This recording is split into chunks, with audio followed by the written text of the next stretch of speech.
భూమా నాగిరెడ్డి జీవితంలో సినిమా ట్విస్టులు ఎన్నో. భూమా నాగిరెడ్డి కర్నూలు జిల్లా చరిష్మా ఉన్న నాయకుడు. హఠాత్తుగా గుండెపోటుతో కన్నుమూసిన సంగతి తెలిసిందే. కానీ ఆయన జీవితాన్ని తరచి చూస్తే ఎన్నో విచిత్రమైన మలుపులు కనిపిస్తాయి. భూమా నాగిరెడ్డి కొత్తపల్లె అనే మారుమూల గ్రామంలో పుట్టాడు.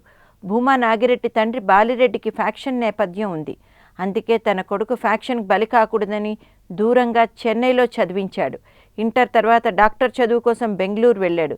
కానీ విధి విచిత్రం, తన తండ్రిని ఫ్యాక్షన్ పొట్టన పెట్టుకోవడంతో ఆ చదువు మధ్యలోనే వదిలేసి రావాల్సి వచ్చింది.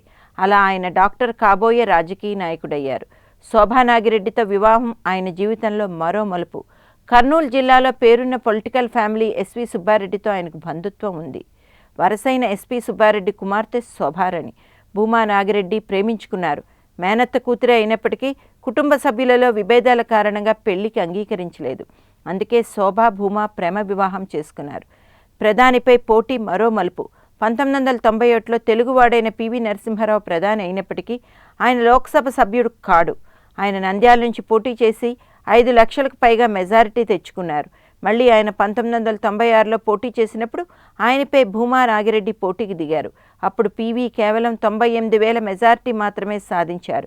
ప్రధానిపై పోటీతో భూమా పేరు మారుమోగిపోయింది. రాజకీయంగా కష్టాలు తగ్గి భార్య వైసీపీ తరఫున ఎమ్మెల్యే అయ్యాక అంతా కుదురుకుంటున్న సమయంలో శోభా నాగిరెడ్డి రోడ్డు ప్రమాదంలో మరణించడం భూమా జీవితంలో అతిపెద్ద షాక్. శోభ మృతి చెందిన విషయం తెలియగానే భూమా స్పృహ తప్పి పడిపోయారు. శోభ లేకుంటే తాను అంగవైకల్యంతో బాధపడుతున్న వ్యక్తితో సమానమనేవారు భూమా.